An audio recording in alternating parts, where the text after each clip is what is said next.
Okay, we ready? Born ready. Doing some. You get loosening up. What do you call these things, Patrick? What do you call I have no idea what you call those.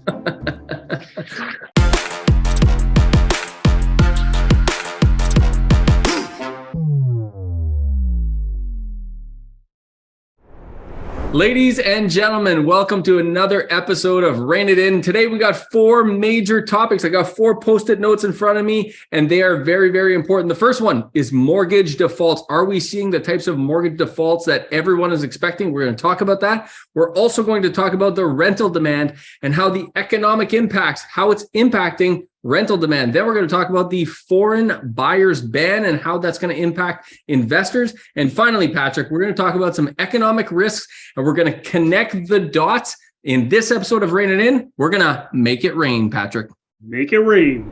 All right, Patrick, let's start by talking about mortgage defaults. I think every investor that kind of tracks the economic activity and everything that's happening has been asking themselves, when are we going to see these major mortgage defaults? Are we going to see a bunch of bankruptcies? Are we going to see a bunch of people defaulting on their mortgages? Are we going to see a repeat of what we saw in the great financial crisis, 2008? I think a lot of people are expecting it. Quite frankly, Patrick, people have been expecting this since the very beginning, when the government was handing out money left, right, and center, and people thought, no one's ever going to be able to pay this back. And we kind of have not seen it up until now, but are things changing? That's the question. Well, everybody saw it, but the government, that is, or the Bank of Canada. That's a totally different rabbit hole to go down. But what drove this particular conversation for me was the recent headline that came out that actually said tens of thousands of Canadians could default on mortgages to rising mortgage rates, says the CEO of the Bank of Montreal. So what they're saying in behind the scenes is that they're preparing for a large number of people to be defaulting on the loans. Now, they look at it from two aspects. When you get behind the curtain, when you look behind the headline, of course, they're looking at it from, okay, we're going to be okay as a bank. We can handle a few tens of thousands. I don't know what that really means, but they can handle the blowback from a number of people defaulting on the mortgage. But when they look at it, they're actually anticipating 20,000 of the bank's borrowers potentially defaulting on it. And 2.5% of the bank's mortgage customers is kind of the numbers that they're throwing out there.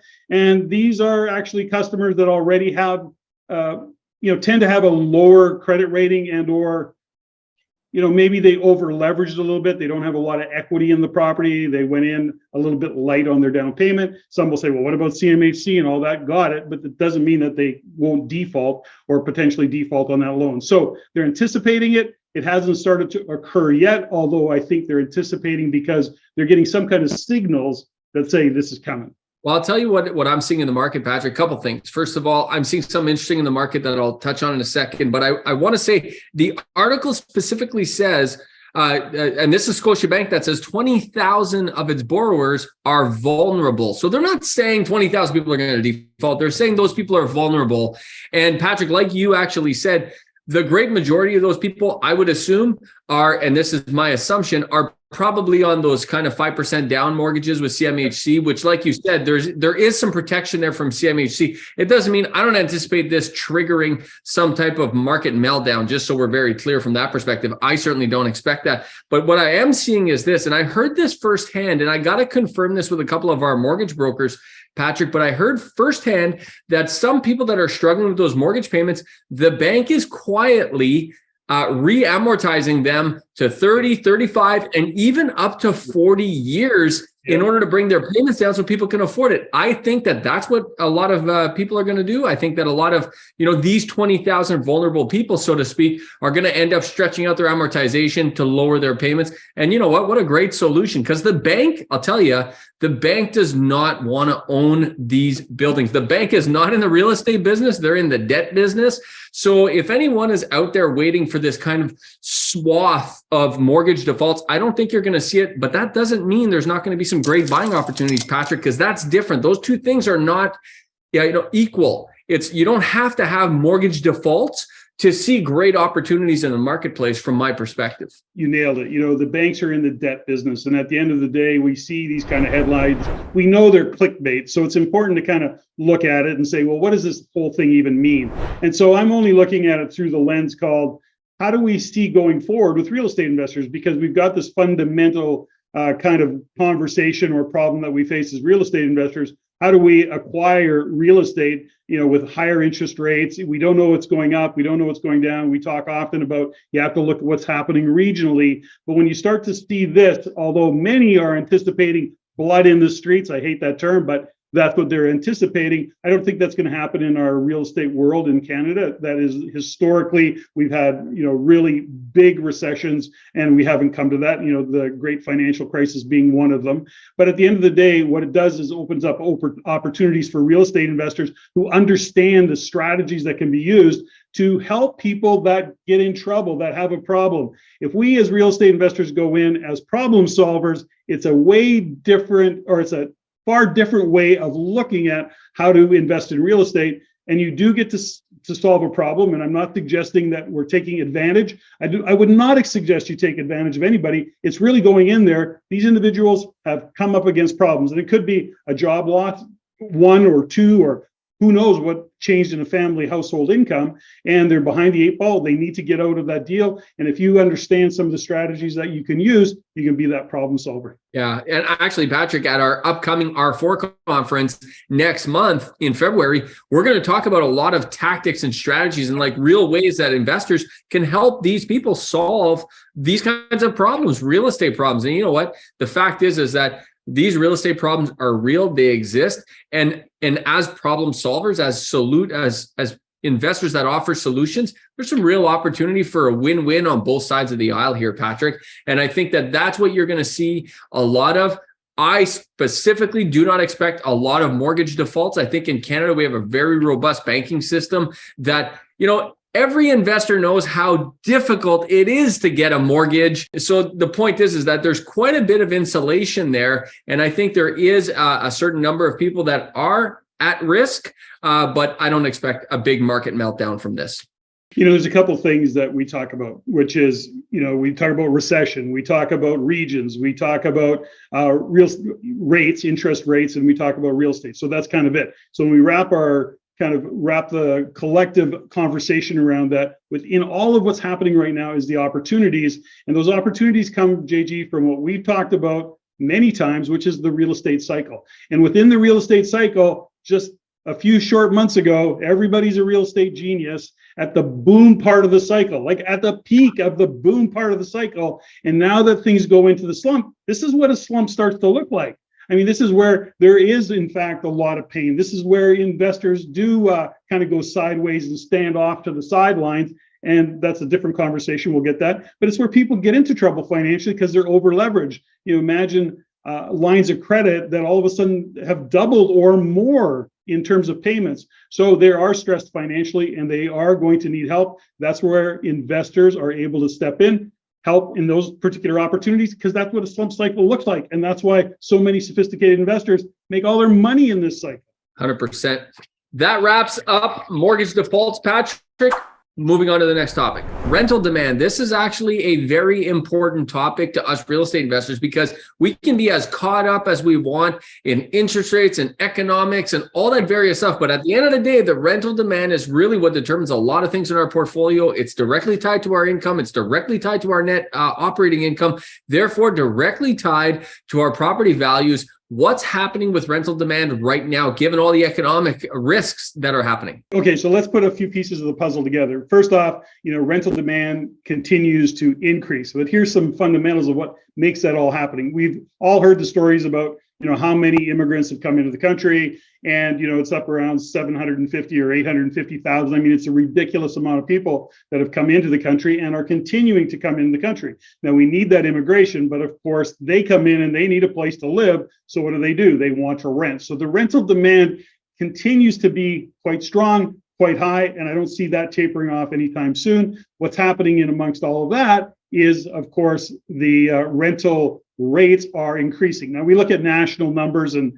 neither of us like national numbers because, of course, real estate is regional. I'll talk about that in just a minute. But when we talk about rental demand, there's another issue that is kind of not being talked about. There's two. One of which is more and more investors are pulling out.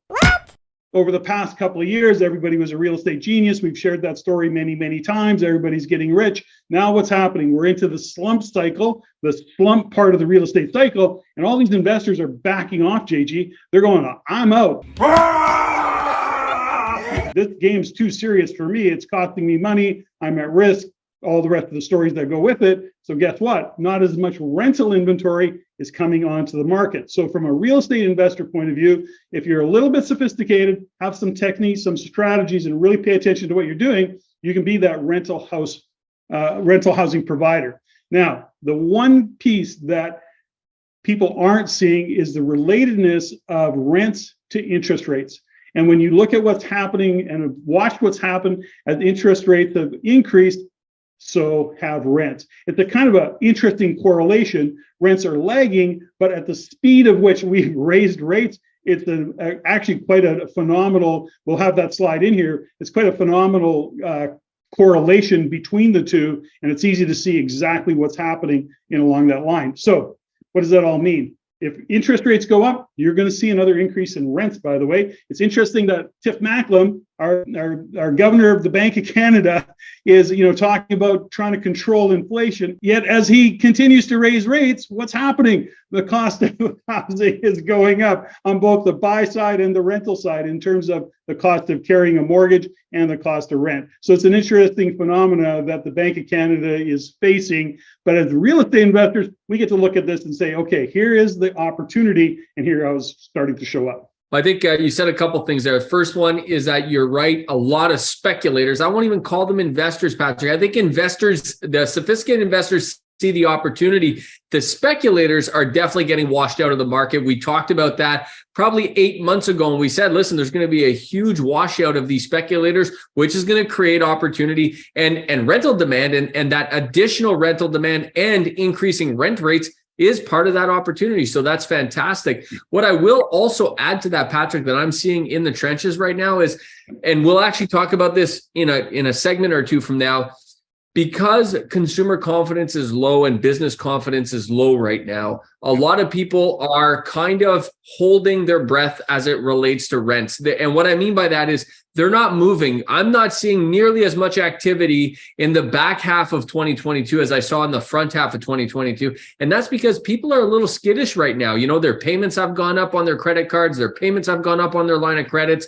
Everyone is kind of just holding and saying, listen, unless I have to move, I'm not going to move right now. And that has an effect. Now, what's happening is that because of the lack of supply in the rental markets, this just continues to increase rent rates, which is what we're seeing because of interest rates and because of this lack of supply. Rent rates are still going up, but you are definitely seeing, Patrick, I know in the areas where I invest in Ontario, we are definitely seeing less activity than we saw in the front half of 2022. I'm very curious to see what's going to happen in the spring of 2023. I think that will tell us a lot. I think we're going to see more of what we have been seeing. That's why I've dubbed this year Sleepy 23. I think a lot of people are just going to hang on to their hat and just ride out the next 6 to 12 months before they start making any major moves. Well, I think that's a great point, but there's a couple things that we need to shine a light on here. First is, real estate is regional, as are rents. I'm going to give you some idea here. Atlantic Canada, the leader by a long shot of rental increases. This stat here, 31.8. This is, by the way, from Urbanation. These are percentage increases, right, Patrick? Yes, sorry. These are percentage increases. Atlantic Canada, you used to be able to rent a place there for $96 a month. So of course their percentage increase is high. Let's be real here. Point made, but another segment that we're going to have to do, well, I won't go down that path. So then in British Columbia, you're up 16%. Ontario, you're up 15.3%. Alberta, surprisingly, is only up 15%. Saskatchewan, 12.9%. Manitoba, 9.8%. And Quebec is up 6.3%. Now, these are all kind of, you see that these are significant increases, that have taken place, often driven by the cost of carrying as, rental housing providers. Costs are going up. There is inflation. There's the cost of mortgages going up, et cetera. So these are just literally being passed down. I think that one of the issues that you're seeing in Ontario, for example, any economy needs to take a breath. So I think you're experiencing, like, we've been on this roller coaster of like, we're going way up, but then it's like the economy just needs to catch its breath. Ontario is that way. We're not seeing that same slowdown. And you're seeing it in British Columbia, the two high-priced market, Vancouver, Toronto, as an example. And then in Alberta or Saskatchewan or even Manitoba, they're just starting to ramp up. And why is that? Because interprovincial migration is driving people into those provinces, because they got jobs, they can have affordability, and ultimately rents are starting to increase in those particular provinces. So that goes back to the regionality of real estate and what's happening on the rent side of the equation. But I do want to say, Patrick, and I said this when prices started taking off, as COVID was kind of like in doing its thing, prices started taking off. I was saying, you and I were both saying, listen, this is not good for real estate investors. And everybody was excited because everybody was a real estate genius. But I would much rather a market in equilibrium than a market that's out of balance the way it got, in terms of pricing. I'm watching this for rental demand because I don't want rental demand to outpace what real market rents are. I want just good, stable rental demand with good, stable rents that I could then cash flow my properties. If it goes up too much, I'm going to pay. And as investors, everyone watching this, you're going to pay the price later because rents will come back down. Everything always comes back in equilibrium. That's how the economics works. So it's important for people not to buy into this too much and to feed it too much. I want stability in real estate, not over the chart, over the moon raises. Well, it goes back to what I just said. The correlation between interest rates is very interesting, and it works on its way up and it'll work on its way down. And ultimately, as rates come down, which they will, whether you think it's 23 or 2024, you can pretty much anticipate the rates coming back down. Will they go back to 2%? Not likely, but could they come down 0.5%? For sure. And it will, in fact, make a difference in the market. We saw that in British Columbia, particularly in the Vancouver market, back in, I think, around 216, 217. It's always lagging, by the way, which is good news for investors who are paying attention, because if you see that lag, you know what's coming and it gives you some time to relax or react. I don't think that you're going to see interest rates come down as quick as they went up, and not in this case. It was a pretty special time, so it was really easy to track those rental increases with those interest rates. Did you say you expect rental interest rates to come down in 2033? Is that what I heard, or did you say 2023? My intention was to say 2023 or 24, not 33. Could be. Maybe it is 33. Who knows? Who knows? The bond yield is doing some interesting things again, which is, by the way, in case investors don't know, the fixed interest rates of mortgage companies is based on the 5-year bond yield, not necessarily the variable rate. Variable rate mortgages are based on the Bank of Canada, but not fixed rate mortgages. So just always interesting to say that, Patrick, because people seem to forget that. Yeah. And I think there's a segment, I wasn't going to say it, but I'm going to say it. I think it's important, when we talk about Atlantic Canada, the East Coast, many people are going there because of affordability. And I mean, many people as investors are going there because of affordability versus the increasing rents, all very good.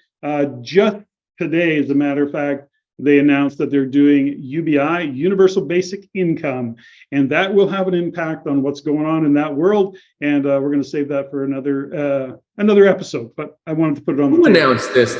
Atlantic Canada? They approved it. What? I did not see this. This is brand new information to me. Breaking news. Breaking news right here. Right here. I'll write it in. Breaking news. All right. I like it. All right, ladies and gentlemen, that wraps up our segment on rental demand. Very good news so far for investors, and we hope this stays in equilibrium. Don't go crazy, rental demand. Don't go crazy like prices went crazy 2 years ago.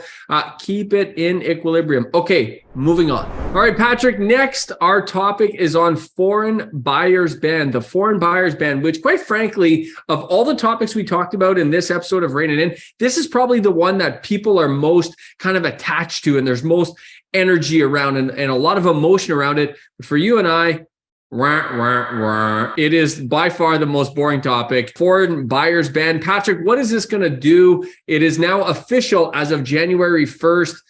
What's new? What do people need to know? There's really nothing to need to know unless you're a foreign buyer. And ultimately, it's much ado about nothing. It's politics over policy. There's nothing here of any substance. Foreign buyers is not going to change really anything. They were not a big part of the sector ever in the world of real estate and how it affected prices, which was, the general masses were kind of looking for somebody to blame, and seeing as the government's not going to put up their hand and go, well, I had something to do with it. No, they blame foreign buyers, and really it's less than 5% of the market. And that's at the extreme, and that's in two of the biggest markets being Toronto and Vancouver. So that's the first part. So some of the rules that are going to change, and oh, by the way, it's done in 2 years, just conveniently prior to the election. Oh my gosh, it just is so blatant. Anyways, we carry on. So ultimately, if you're a foreign buyer, you can't buy a single family, but you can buy, for example, a fourplex, a commercial unit. You can even buy an industrial. So what it does is it's limiting to what you can do in the single family space,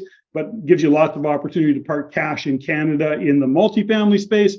As well, international students. These are just a couple off the top. I don't want to spend a bunch of time on it, to be honest with you. But international students used to be able to buy, whatever, 13 million, no income, but they're students. They could go buy, 5 million, 4 million. There's all sorts of stories about international students buying multi-million single-family properties with no declared income, and they were able to do that. Now, that's changed $500,000. And then within CMAs and CAs, so within, and by the way, it doesn't qualify for a recreational property or certain zones where you're, for example, on the beach would be one of those examples of that. They can still do that. So there's lots of opportunities for money to flow in. The easy workaround from that, JG, and I know you want to interrupt, but let me just finish this little segment, and I'll tell you the workaround is, if you got a uncle or a parent or somebody, friend, family member in Canada who is in fact a resident, there's nothing stopping you from funneling money through to them to make that purchase on your behalf, whatever the deal is in the back end. But ultimately, it's not going to be noticed. This is very, very much a political move, and that's what I got to say. Well, and I think you're 100% right. And we've seen this before. It didn't really have any effect before. This has happened. This is not brand new, by the way. If someone's just kind of tuning in and it's like, oh, this foreign buyers ban is like brand new. This is new. No, this has been going on for years. It's been refined. It's been made a little tighter as of January 1st, 2023, but it's existed in BC and in Toronto for quite some time, which by the way, has contributed to some markets. Like for example, the Montreal market has exploded in the last couple of years. Part of that is because they couldn't put their money in Toronto, so they went to Montreal, and same with Ottawa, for example. But I want to explain why this is politics over policy, Patrick, because I think it's important for people who may not be kind of dialed in. The fact is that as a politician, you have constituents, you want to get elected. So you make promises that's going to appeal to the masses that, quite frankly, won't make a difference, but you want to get elected. And your job as a politician is to get elected. And as soon as you are elected, your next job, Patrick, is what? To get reelected. Because if you don't fight for your love, what kind of love do you have? So that's what this is all about, is just elections and getting reelected. And this is one of those policies. And there, by the way, there are so many others. And it doesn't make a meaningful impact. It certainly doesn't impact us as real estate investors. And it's nothing for us to really get all worried about, or for us investors to really get all jazzed up about. And I know a lot of people get very fired up about this foreign buyers ban. Quite frankly, I think it's just a big waste of energy. I think you should not be wasting your energy on this. And it's interesting is that even some lawyers have looked at the way the legislation is written, and it's even open to interpretation. Secondly, is that you're subject to a $10,000 fine. Oh my gosh. When you're talking about millions of dollars worth of real estate, I'll take that $10,000 bet anytime. And because it's only 2 years, if it does go to court, because they do bust you, by the time it goes to court, by the time you're even in front of a judge, for example, it's well beyond that 2 years, and things have already changed anyway. So none of it will matter. So it's really is just politics. Foreign buyers ban complete. We're not wasting any more time on this one. Yeah, let's ban the conversation about foreign bans or something. Yeah. Anyways, that's about as witty as I can get. All right, next on the list, Patrick, is the economic risk. Dun, dun, dun. Insert.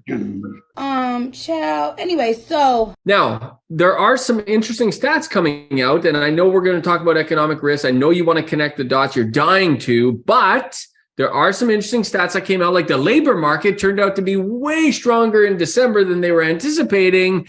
And there's also other statistics that are coming out stronger than anticipated. But there's these economic risks. So why don't you set this up for us, Patrick, so I can poke some holes in it?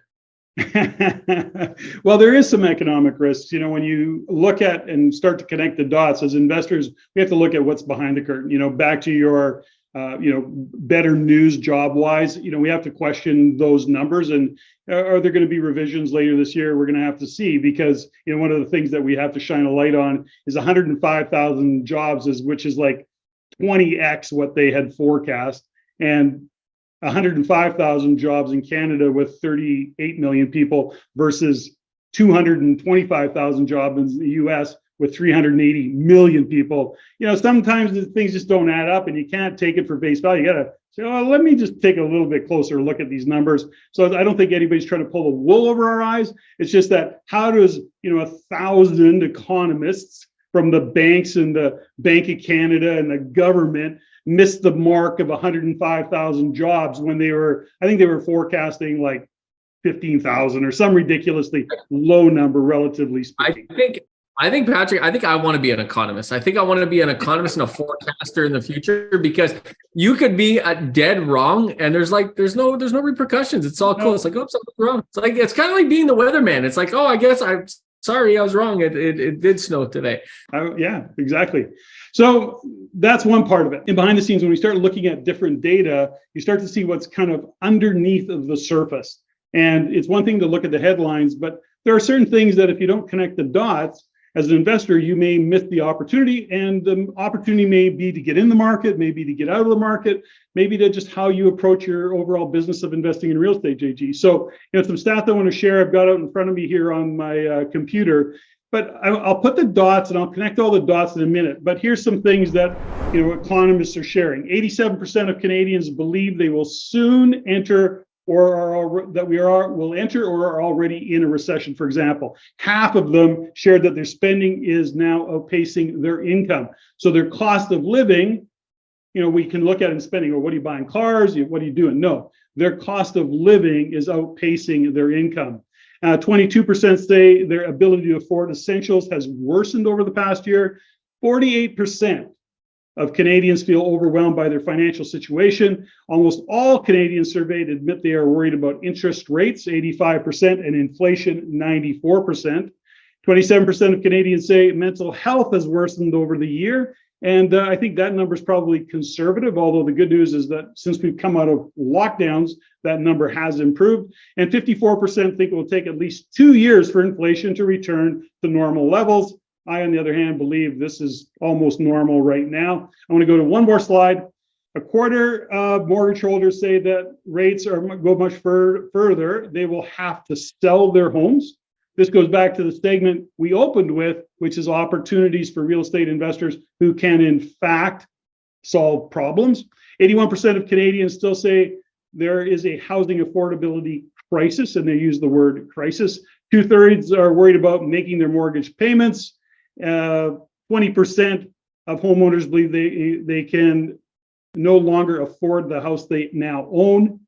Overbought the house, perhaps, when interest rates were lower. Not surprised by that stat, are you? 64% share they wanted to own a home but can't afford to. That's an ongoing problem. And 85% of those renewing their mortgages in the next 12 months are concerned about the renewal and what it'll mean for their finances. So there's not a lot of good news there. Everybody's pretty bummed out. Have you ever seen a survey like this that produces good news? Like even in the boom times? No, that's not true. In the boom times, yeah, they throw some good news in there. People get excited. That's all part of the FOMO.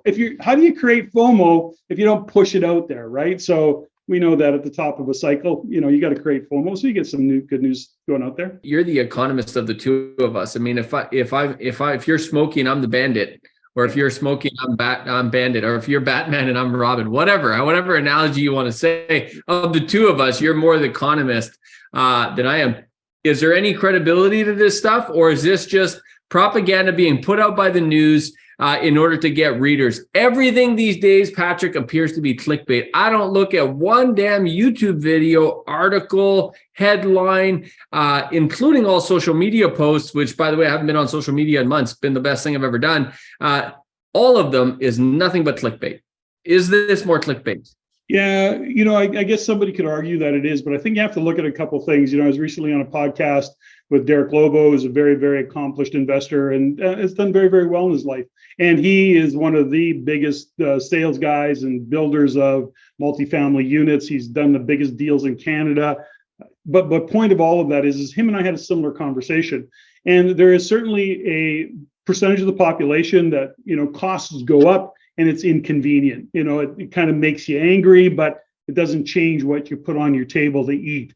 But there is a large part of that population that it does matter. So to the degree that these are stats that are being put out there, yeah, I think there's some real truth to them. If you're probably that lower 40% of the income table, whatever that might be, you're probably struggling. You're probably laying awake at night going, well, 5 years ago, or 3 years ago, I got a rate of 1.5 or 2.5, let's say 3%. Well, now, and I would totally bought into that whole mortgage because I could afford it. Nobody told me. And then, Tip Macklem looked into the camera and goes, rates aren't going anywhere for a very long time. Well, everybody's chilling, everybody's relaxing, and what happens? So a big curveball comes to a lot of individuals who were maybe on the edge to begin with. Well, this is putting them over the edge. So that's all to say this, that no, it's not good news, but I think that we have to take it for what it is. And I think there's some people that are struggling for sure. Well, I agree with you, Patrick, because I paid $17 today for an A&W combo for a burger and a fry. And I was like, $17? This is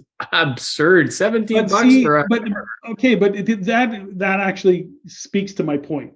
For you, it pisses you off. It's annoying, but it doesn't change what you eat. For others, they're walking out of the store going, I'm not buying that. I can't afford to buy that. So that's the fundamental. And that's where these stats are built from, is that cohort of people, that demographic that are in that place. So it's all to say this. When we look at what's happening economically, we have to be able to connect all these dots. We look at the consumer confidence index, which is something that I really have followed for many, many years.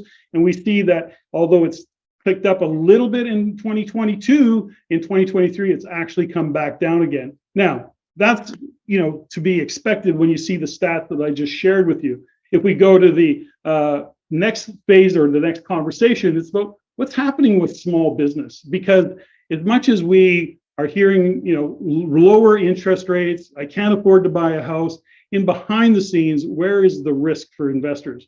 And we have to look at what is driving jobs, and that is business. Now, as much as we are getting mortgages, JG, you and I both have businesses, and although we've got mature businesses and we do okay, there's also those businesses that need to capitalize in order to grow. They may need to buy more equipment. They may need to look after the equipment they've got. So they're going to the bank and they're saying, I need to borrow money. Well, the cost of borrowing for businesses is in fact going up significantly and has gone up significantly. And what we're also starting to see is that insolvencies, although they're not as high as they were many years ago, let's say back into 2013, for example, the trend is up, and it's quite a steep trend, by the way. And as I say, it's not as bad as it's ever been, but it's definitely trending the wrong direction. Let me jump in on the last two charts. I totally agree with you, by the way, about the interest rate that small businesses have to pay, because every small business owner has to run on credit to some degree. And like you said, Patrick, until you get very mature, and even when you are very mature, you're still borrowing money in order to grow your business, so on and so forth. The point is that high interest rates like this make business owners delay decisions. So like you and I are no different. I mean, right now, in one of my businesses, if I had to invest $30,000, $40,000, $50,000 into equipment, I would be saying, you know what, why don't we just pause on that? Why don't we just invest $5,000 or $10,000 instead of $50,000? And that has an economic ripple effect, I think, is the point you're trying to make. And I 100% agree with you. And I know right now, a lot of small business owners are making these decisions, and it will ripple through the economy. And listen, let's not kid ourselves, Patrick. This is what the Bank of Canada wants. The Bank of Canada wants to slow things down, if not crash it all together, in order to get inflation under control. That's their narrative. And this is the way they're going to do it, by slowing it down, by raising all these interest rates. I think it's, that's their narrative, and that's what they're doing. Like, they know exactly what they're doing. Whether it's the right move, hey, that's debatable, but they're doing exactly what they said they were going to do.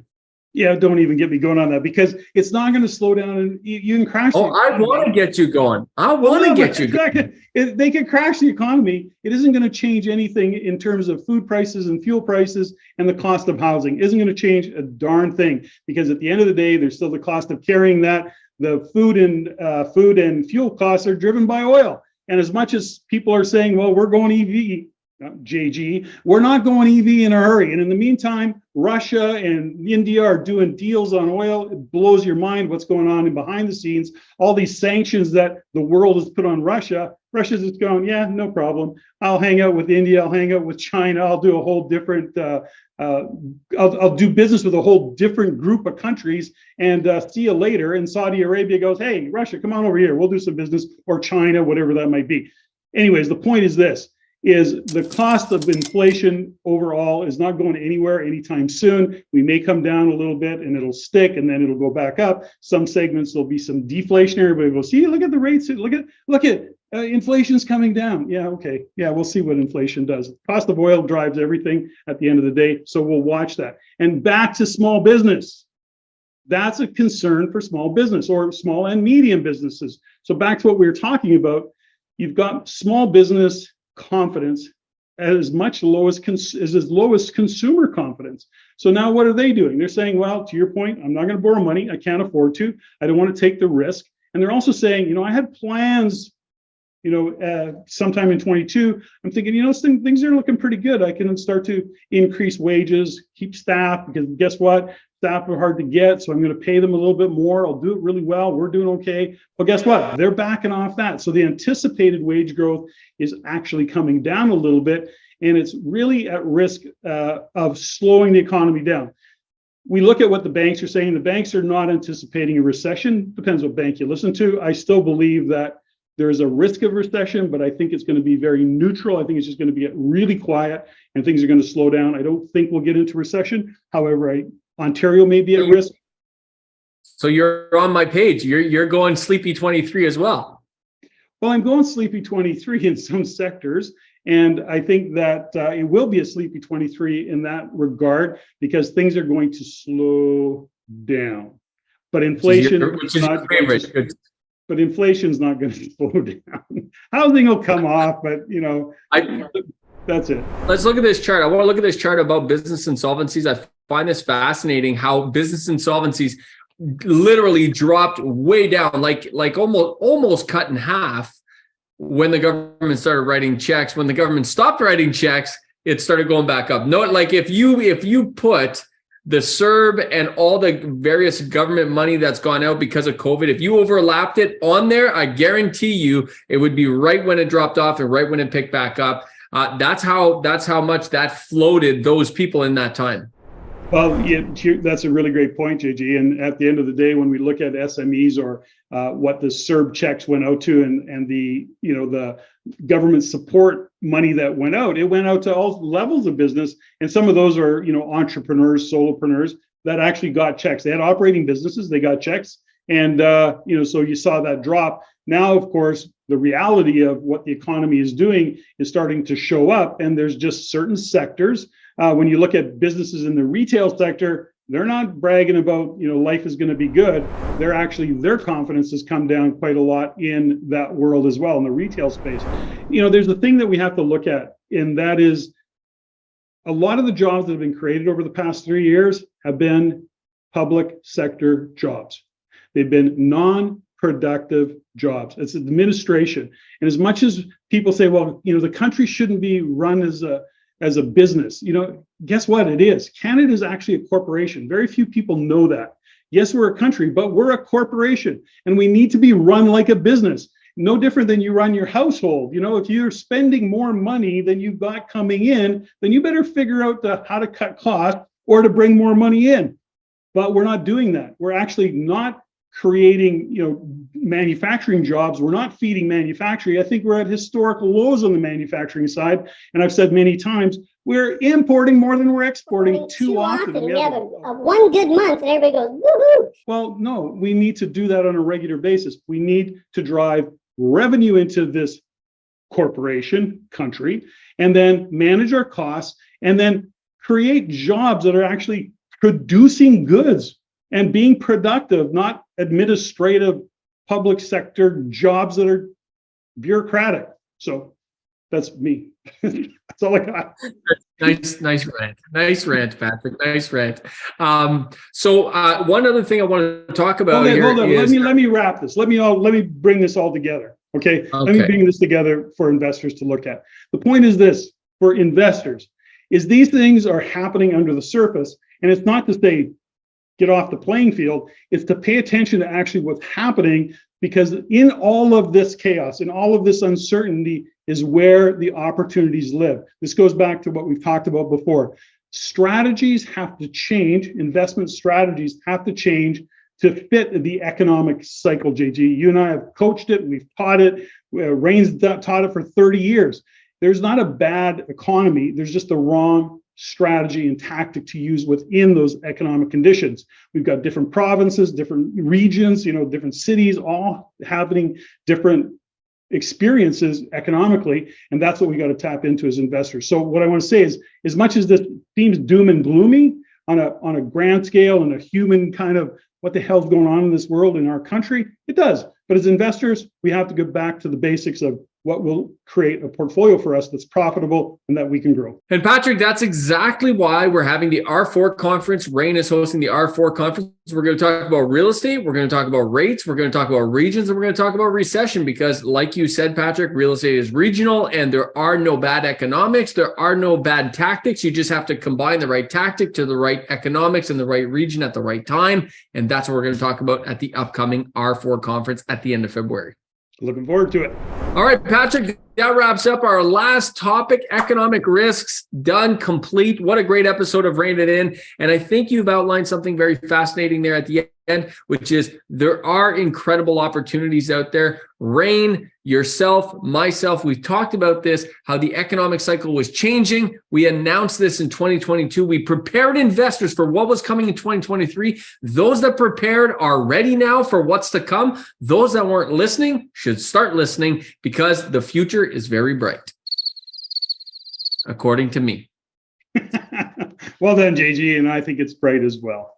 I hope you've enjoyed this episode. Please like and subscribe. And if you've enjoyed this, please share it with someone that you know, because it's going to be incredibly valuable to them. Also, we'd love to hear from you, so please comment below. If you're interested in learning about investing in real estate the right way, look at our Real Estate Investing in Canada program. 15 steps to successfully investing in real estate. Thousands of real estate investors have learned the right way to invest in real estate following those 15 steps. You're absolutely going to love that program. Take a look, click on the link in the description below.